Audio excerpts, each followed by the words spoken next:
In 2018, Max Keiser on Keiser Report forecasted that Bitcoin would end 2020 around $28,000 per coin.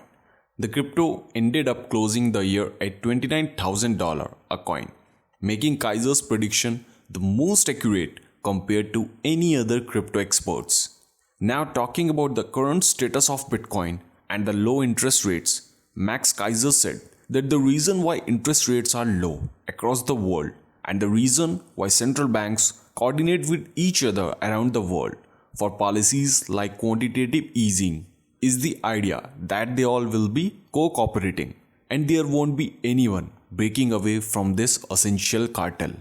But now what's happening is that people like Ray Dalio over at Bridgewater, his hedge fund, or Michael Saylor at MicroStrategy are saying that we are not going to play the game anymore. We are actually going to borrow money at these incredibly cheap rates and we are going to buy assets. It could be Bitcoin, could be something else. We are going to stage essentially a speculative attack on these central banks. The central banks have overplayed their hand and now they are inviting these huge pools of capitals to openly attack them, and now this is rippling through the financial world. And Ray Dalio, the owner of the biggest hedge fund in the world, he's saying, look, there's no point in owning a bond. So others are also saying this could be the end of a 40-year bull markets in bonds. If you are only going to get a 1.6% nominal yield on a bond and inflation is racing ahead and the real rate of inflation is about 10 to 12%, not the 1 to 2% that the government says it is, then why not borrow at a 1% when based on just the minimum amount of inflation in the economy of 10%? You are going to make 1,000% on your money by just borrowing against the Fed, by attacking the Fed. Keiser says that markets are like natural systems and it only takes a 1 degree difference to go from solid to liquid, to go from ice to water. It's just a little 1 degree difference. And with markets, if you just have a 1 degree difference, then you mean instead of getting a positive rate of return on your bond market, you are going to get a negative return on your bond market. And that could be even 1 basis point difference, 100 of a percentage. It moves the entire psychology. The market flips it 180 degrees.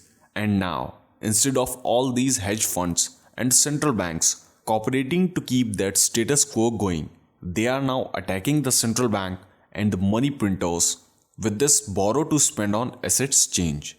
And we see that reflected now in the commodity markets that are now entering a bull market because fiat money is now turning into the trash as it has in some of these emerging markets like Venezuela. Assets like Bitcoin are becoming the go-to asset to protect yourself against the melting ice cube on your balance sheet. Cash is losing 15% of its purchasing power per year. Then why would you hold on to something like that when you have a Bitcoin that's appreciating on average 200% a year consistently for 10 years? It's a pretty simple trade once you see the raw numbers. Talking about the stimulus packages, Keiser says that it's going to a huge percentage of people who don't actually need it, and you can see that in the data in terms of what a Bank of America did. So then they pour it into Bitcoin. Like 400 billion is going out in this last week and this week. What you are seeing is the Bank of America found that about 10% of that is going to go into Bitcoin. 400 billion pouring into Bitcoin is real hard money. People are taking the borrowed money that basically the US government is doing this technique of a speculative tech on the dollar themselves. The survey of investors by the Bank of America shows that more than half in each income bracket from 30,000 to 120,000 plan to save their third stimulus check for the lowest income group. A substantial portion then goes to food, clothing and other necessities.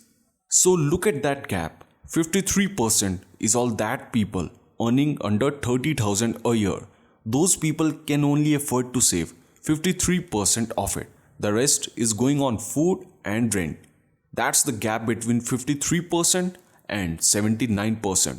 Slowly, those who are earning 120,000 feel very good about themselves because they told Biden to give these 1400 and 3600 for children under 6. But it turns out they made sure they are getting the money too. And it's all going to them building up assets and building up their wealth. The investment at the top is actually causing the inflation. The money printing is causing inflation.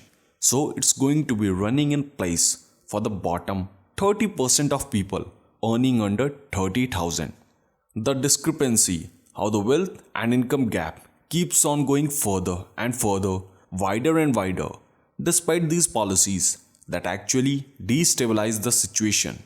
This also tells us something remarkable. Up until maybe a year ago, that bottom distribution of money to the under 30,000 would have been 100%. None of it saved at all, and that would have increased the so-called velocity of money. And the Fed could look at the velocity and say, we are causing the growth. But now, what we are going to find out is that this money printing is not going to increase the velocity of money across the board, because even those making under 30,000 have been educated by the Bitcoin cyber hornets that saving money like what they do in the 100, 200, $10 million income class is in assets that go up as they print more money is the escape value. Now the cat is out of the bag according to Max Keiser. Now even people who are dirt poor are going to put some of that free money into Bitcoin because they realize that the government is trapped and that Bitcoin can only go up in value, and that will make the money velocity not go up, which will make the government in turn print more money. This is a overall beautiful situation where those who are saving money, like a penny saved is a penny earned, suddenly that lesson is writ large, and at 200 to 300 million Americans who believe that the reason we had the Revolutionary War of 1776 was just to get rid of the Bank of England. That was the primary reason. So guys, tell me in the comment section below, do you also think that Bitcoin is a good investment and it will go up in the future? And if this video looks knowledgeable to you, then please make sure to press the like button and subscribe to our channel. I'll see you in my next video. Till then, have a great day.